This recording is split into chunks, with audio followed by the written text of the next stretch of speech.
ओम शांति। 16 जनवरी 2025। मीठे प्यारे बाबा के आज के मीठे मधुर महावाक्यों।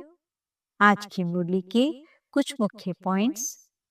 आज बाबा हमें समझाते कि हम बच्चे जितना जितना एक बाप की याद में रहेंगे, उतना हमारी कर्मातीत अवस्था समीप आती जाएगी।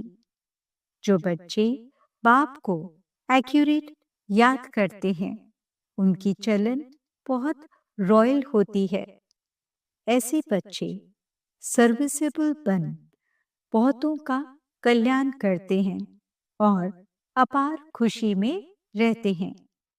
जितना जितना हम बच्चे मन मनाभव की स्थिति में स्थित रहेंगे, उतना औरों के मन के भावों को जान सकेंगे और चलते फिरते फरिश्ता सुदेवता स्वरूप का साक्षात्कार करा सकेंगे।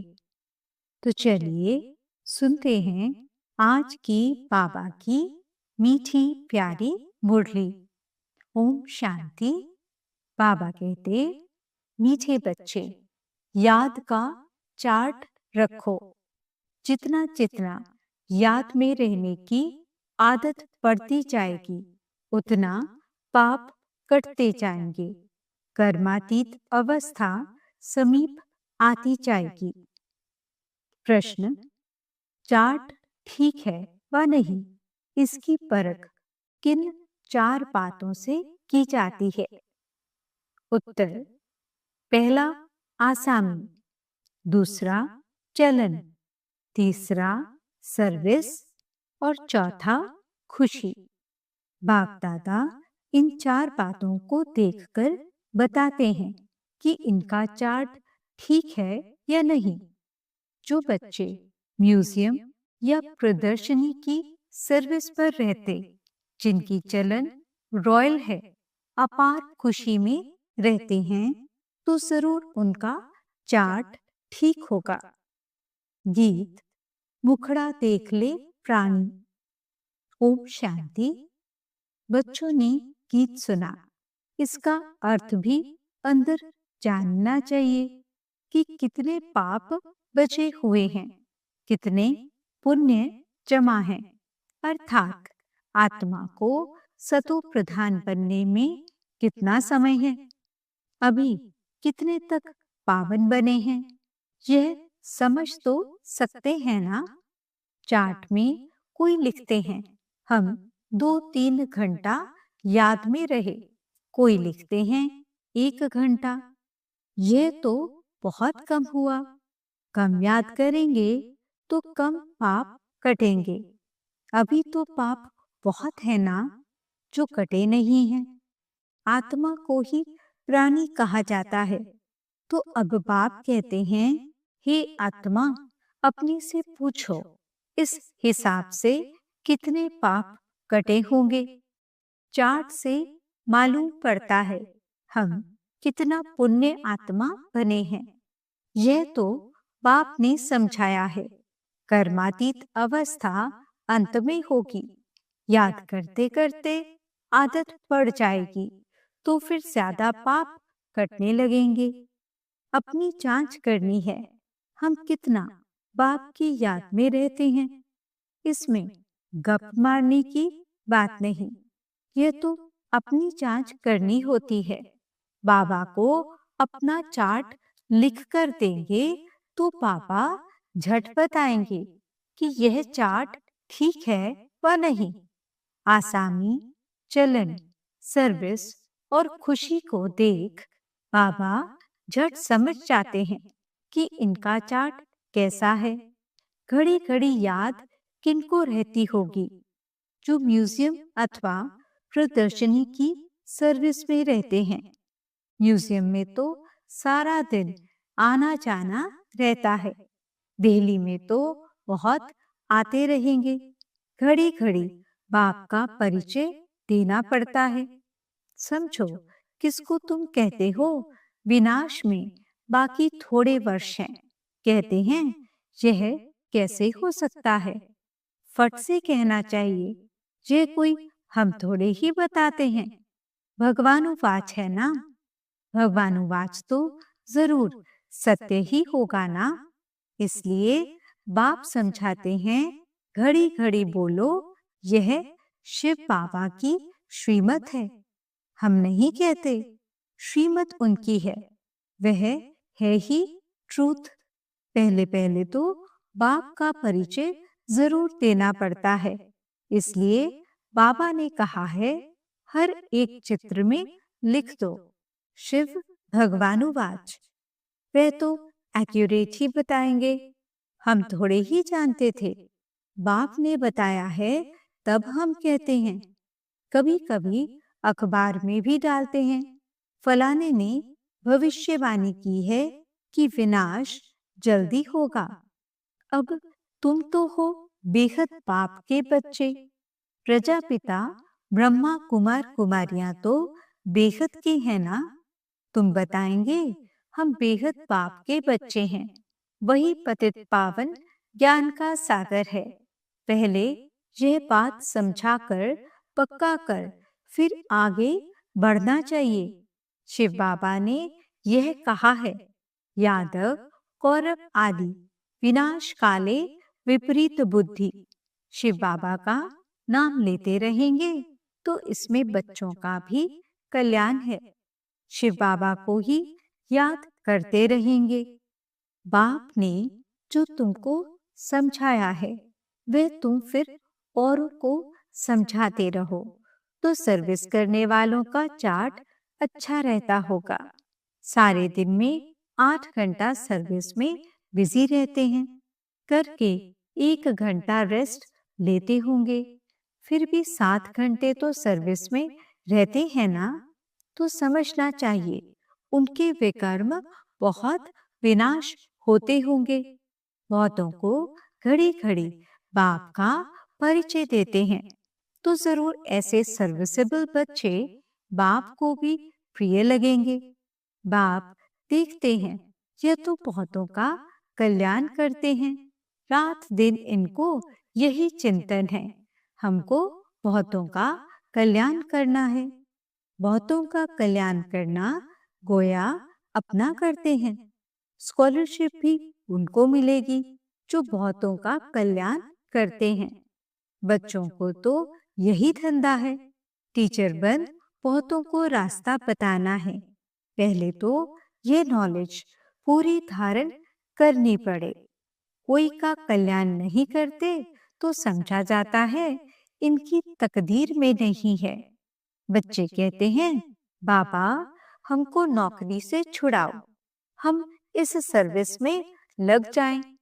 बाबा भी देखेंगे बरोबर यह सर्विस के लायक हैं, बंधन मुक्त भी हैं। तब कहेंगे, भल 500 1000 कमाने से तो इस सर्विस में लग बहुतों का कल्याण करो। अगर बंधन मुक्त हैं तो सो भी पापा सर्विसेबल देखेंगे तो राय देंगे। सर्विसेबल बच्चों को तो जहां तहां बुलाते रहते हैं। स्कूल में स्टूडेंट पढ़ते हैं ना, यह भी पढ़ाई है, ये कोई कॉमन मत नहीं है। सत माना ही सच बोलने वाला। हम श्रीमत पर आपको यह समझाते हैं, ईश्वर की मत अभी ही तुमको मिलती है। बाप कहते हैं तुमको वापस जाना है, अब बेहद सुख का वर्षा लो। कल्प कल्प तुमको वर्षा मिलता आया है, क्योंकि स्वर्ग की स्थापना तो कल्प कल्प होती है ना। ये किसको पता नहीं है कि 5000 वर्ष का यह सृष्टि चक्र है। मनुष्य तो बिल्कुल ही घोर अंधियारे में है, तुम अभी घोर रोशनी में हो। स्वर्ग की स्थापना तो बाप ही करेंगे। यह तो गायन है, भंबोर को आग लग गई तो भी अज्ञान नींद में सोए रहे। तुम बच्चे जानते हो बेहद का बाप ज्ञान का सागर है। ऊंचते ऊंच पाप का कर्तव्य भी ऊंच है। ऐसे नहीं, ईश्वर तो समर्थ है, जो चाहे सो करे। नहीं, ये भी ड्रामा अनादि बना हुआ है। सब कुछ ड्रामा अनुसार ही चलता है। लड़ाई आदि में कितने मरते हैं, ये भी ड्रामा में नोंद है।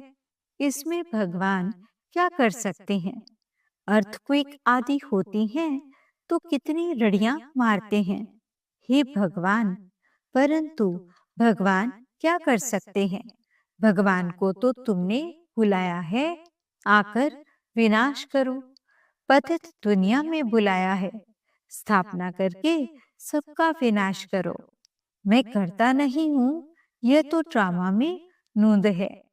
खूने नाहिक खेल हो जाता है, इसमें बचाने आदि की तो बात ही नहीं है। तुमने कहा है पावन दुनिया बनाओ, तो जरूर पतित आत्माएं जाएंगी ना। कोई तो बिल्कुल समझते नहीं हैं, श्रीमत का अर्थ भी नहीं समझते हैं। भगवान क्या है, कुछ नहीं समझते। कोई बच्चा ठीक पढ़ता नहीं है तो माँ बाप कहते तुम तो पत्थर बुद्धि हो। सतयुग में तो ऐसे नहीं कहते, कलयुग में है ही पत्थर बुद्धि।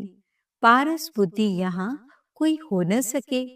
आजकल तो देखो मनुष्य क्या क्या करते रहते हैं, एक हाथ निकाल दूसरी डाल देते हैं। अच्छा, इतनी मेहनत कर यह किया, परंतु इससे फायदा क्या? करके थोड़े दिन और जीता रहेगा। बहुत वृद्धि सिद्धि सीख कर आते हैं, फायदा तो कुछ भी नहीं।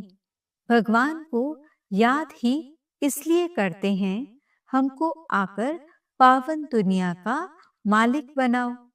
हम पतित दुनिया में रहे बहुत दुखी हुए हैं। सतयुग में तो कोई बीमारी आदि दुख की बात होती नहीं। अभी पाप द्वारा तुम कितना ऊंच पद पाते हो। यहाँ भी मनुष्य पढ़ाई से ही ऊंच डिग्री पाते हैं, बड़े खुश रहते हैं। तुम बच्चे समझते हो यह तो बाकी थोड़े रोज जिएंगे। पापों का बोझा तो सिर पर बहुत है, बहुत सजाएं खाएंगे। अपने को पतित तो कहते हैं ना। विकार में जाना पाप नहीं समझते, पाप आत्मा तो बनते हैं ना। कहते हैं गृहस्थ आश्रम तो अनादि चला आता है। समझाया जाता है सत्युग त्रेता में पवित्र गृहस्थ आश्रम था, पाप आत्माएं नहीं थे। यहाँ पाप आत्माएं हैं, इसलिए दुखी हैं। यहाँ तो अल्पकाल का सुख है। बीमार हुआ, यह मरा। मौत तो मुख खोलकर खड़ा है, अचानक हार्ट फेल हो जाते हैं। यहाँ है ही का विष्टा समान सुख। वहां तो तुमको अथाह सुख है। तुम सारे विश्व के मालिक बनते हो। किसी भी प्रकार का दुख नहीं होगा, न गर्मी न ठंडी होगी। सदैव बहारी मौसम होगा। तत्व भी ऑर्डर में रहते हैं। स्वर्ग तो स्वर्ग ही है, रात दिन का फर्क है। तुम स्वर्ग की स्थापना करने के लिए ही पाप को बुलाते हो। आकर पावन दुनिया स्थापन करो, हमको पावन बनाओ। तो हर एक चित्र पर शिव भगवानुवाच लिखा हुआ हो, इससे घड़ी घड़ी शिव बाबा याद आएगा, ज्ञान भी देते रहेंगे। म्यूजियम अथवा प्रदर्शनी की सर्विस में ज्ञान और योग दोनों इकट्ठे चलते हैं। याद में रहने से नशा चढ़ेगा। तुम पावन बन सारे विश्व को पावन बनाते हो। जब तुम पावन बनते हो तो जरूर सृष्टि भी पावन चाहिए। पिछाड़ी में कयामत का समय होने के कारण सबका हिसाब किताब चुकतू हो जाता है। तुम्हारे लिए हमको नई सृष्टि का उद्घाटन करना पड़ता है।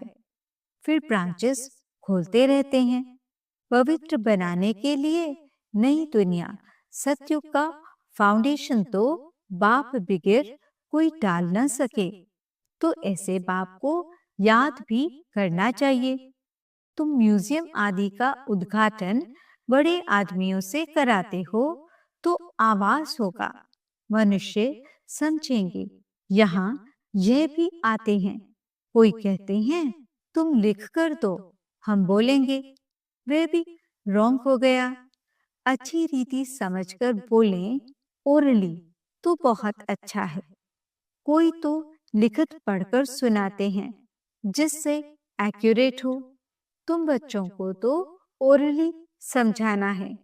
तुम्हारी आत्मा में सारी नॉलेज है ना, फिर तुम औरों को देते हो। प्रजा वृद्धि को पाती रहती है, आदमशुमारी भी बढ़ती जाती है ना। सब चीज बढ़ती रहती है। झाड़ सारा जड़ जड़ीभूत हो गया है। जो अपने धर्म वाले होंगे वह निकल आएंगे। नंबरवार तो है ना, सब एक रस नहीं पढ़ सकते हैं। कोई 100 से 1 मार्क भी उठाने वाले हैं। थोड़ा भी सुन लिया, 1 मार्क मिली तो स्वर्ग में आ जाएंगे। यह है बेहद की पढ़ाई, जो बेहद का बाप ही पढ़ाते हैं। जो इस धर्म के होंगे वह निकल आएंगे। पहले तो सबको मुक्ति धाम अपने घर जाना है, फिर नंबरवार आते रहेंगे। कोई तो त्रेता के अंत तक भी आएंगे। फल ब्राह्मण बनते हैं, लेकिन सभी ब्राह्मण कोई सतयुग में नहीं आते। त्रेता अंत तक आएंगे। यह समझने की बातें हैं। बाबा जानते हैं राजधानी स्थापन हो रही है। सब एक रस हो नहीं सकते। राजाई में तो सब वैरायटी चाहिए। प्रजा को बाहर वाला कहा जाता है। बाबा ने समझाया था वहां वजीर आदि की दरकार नहीं रहती। उन्हों को श्रीमत मिली जिससे यह बने। फिर यह थोड़े ही कोई से राय लेंगे। वजीर आदि कुछ नहीं होते। फिर जब पतित होते हैं तो एक वजीर एक राजा रानी होते हैं। अभी तो कितने वजीर हैं। यहाँ तो पंचायती राज्य है ना। एक की मत न मिले दूसरे से। एक से दोस्ती रखो, समझाओ, काम करके देंगे। दूसरा फिर आया, उनको ख्याल में न आया तो और ही काम को बिगाड़ देंगे। एक की बुद्धि न मिले दूसरे से, वहां तो तुम्हारी सब कामनाएं पूरी हो जाती हैं। तुमने कितना दुख उठाया है, इसका नाम ही है दुख धाम। भक्ति मार्ग में कितने धक्के खाए हैं, यह भी ड्रामा। जब दुखी हो जाते हैं तब बाप आकर सुख का वर्षा देते हैं। बाप ने तुम्हारी बुद्धि कितनी खोल दी है। मनुष्य तो कह देते साहूकारों के लिए स्वर्ग है, गरीब नरक में है। तुम यथार्थ रीति जानते हो। स्वर्ग किसको कहा जाता है? सतयुग में थोड़े ही कोई रहम दिल कह बुलाएंगे। यहाँ बुलाते हैं रहम करो, लिबरेट करो। बाप ही सबको शांति धाम सुख धाम ले जाते हैं। अज्ञान काल में तुम भी कुछ नहीं जानते थे। जो नंबर 1 तमो प्रधान, वही फिर नंबर 1 सतो प्रधान बनते हैं। ये अपनी पढ़ाई नहीं करते हैं। पढ़ाई तो एक की ही है। लक्ष्मी नारायण को भी ऐसा बनाने वाला तो वह है ना। ऊंचते ऊंच भगवान, वे बनाते भी ऊंच हैं। बाबा जानते हैं सब तो ऊंच नहीं बनेंगे, फिर भी पुरुषार्थ करना पड़े। यहाँ तुम आते ही हो नर से नारायण बनने। कहते हैं बाबा हम तो स्वर्ग की बादशाही लेंगे। हम सत्यनारायण की सच्ची कथा सुनने आए हैं। बाबा कहते हैं अच्छा, तेरे मुख में गुलाब, मेहनत करो। सब तो लक्ष्मी नारायण नहीं बनेंगे। यह राजधानी स्थापन हो रही है। राजाई घराने में, प्रजा घराने में चाहिए तो बहुत नाम। आश्चर्यवत सुनंती, कथनती, फारकती देवंती। फिर वापस भी आ जाते हैं।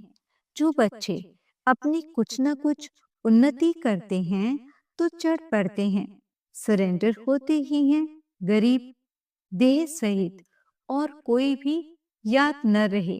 बड़ी मेहनत है। अगर संबंध जुटा हुआ होगा तो वे याद जरूर पड़ेंगे। बाप को क्या याद पड़ेगा? सारा दिन बेहद में ही बुद्धि रहती है। कितनी मेहनत करनी पड़ती है। बाप कहते हैं मेरे बच्चों में भी उत्तम, मध्यम, कनिष्ठ हैं। दूसरे कोई आते हैं तो भी समझते हैं यह पतित दुनिया के हैं। फिर भी यज्ञ की सर्विस करते हैं तो रिकॉर्ड देना पड़ता है। बाप युक्ति पास तो है ना? नहीं तो यह tower of silence holiest of Holi tower है। यहाँ होलीस्ट ऑफ होली बाप सारे विश्व को बैठ होली बनाते हैं। यहाँ कोई पतित आ न सके, परंतु बाप कहते हैं मैं आया ही हूँ सभी पतितों को पावन बनाने। इस खेल में मेरा भी पाठ है। अच्छा, मीठे मीठे सिकिलते बच्चों प्रति माता पिता बाप दादा का याद प्यार और गुड मॉर्निंग। रूहानी बाप की रूहानी बच्चों को नमस्ते। हम रूहानी बच्चों की रूहानी बाप दादा को दिल व जान सिकवा प्रेम से नमस्ते, नमस्ते, नमस्ते जी। गुड मॉर्निंग बाबा। शुक्रिया बाबा। धारणा के लिए मुख्य सार। पहला पॉइंट, अपने चार्ट को देखते जांच करनी है कि कितने पुण्य जमा है। आत्मा सतो प्रधान कितनी बनी है। याद में रहकर सब हिसाब किताब चुकतो करने हैं। दूसरा पॉइंट, स्कॉलरशिप लेने के लिए सर्विसेबल बन बहुतों का कल्याण करना है। बाप का प्रिय बनना है। टीचर बन बहुतों को रास्ता बताना है। वरदान, अपने फरिश्ते स्वरूप द्वारा सर्व को वर्षे का अधिकार दिलाने वाले आकर्षण मूर्त भव। फरिश्ते स्वरूप की ऐसी चमकीली ड्रेस धारण करो जो दूर दूर तक आत्माओं को अपनी तरफ आकर्षित करे और सर्व को भिखारीपन से छुड़ाए, वर्षे का अधिकारी बना दे। इसके लिए ज्ञान मूर्त, याद मूर्त और सर्व दिव्य गुण मूर्त बन उड़ती कला में स्थित रहने का अभ्यास बढ़ाते चलो। आपकी उड़ती कला ही सर्व को चलते फिरते फरिश्ता सुदेवता स्वरूप का साक्षात्कार कराएगी। यही विधाता वरदातापन की स्टेज है। स्लोगन, औरों के मन के भावों को जानने के लिए सदा मन मनाभव की स्थिति में स्थित रहो। ओम शांति। आज के अव्यक्त इशारे। अपनी शक्तिशाली मनसा द्वारा सकाश देने की सेवा करो। मनसा शक्ति का दर्पण है बोल और कर्म। चाहे अज्ञानी आत्माएं, चाहे ज्ञानी आत्माएं, दोनों के संबंध संपर्क में बोल और कर्म शुभ भावना, शुभ कामना वाले हों। जिसकी मनसा शक्तिशाली व शुभ होगी, उसकी वाचा और कर्मना स्वतः ही शक्तिशाली, शुद्ध होगी, शुभ भावना वाली होगी। मनसा शक्तिशाली अर्थात याद की शक्ति श्रेष्ठ होगी, शक्तिशाली होगी, सहज योगी होंगे। ओम शांति।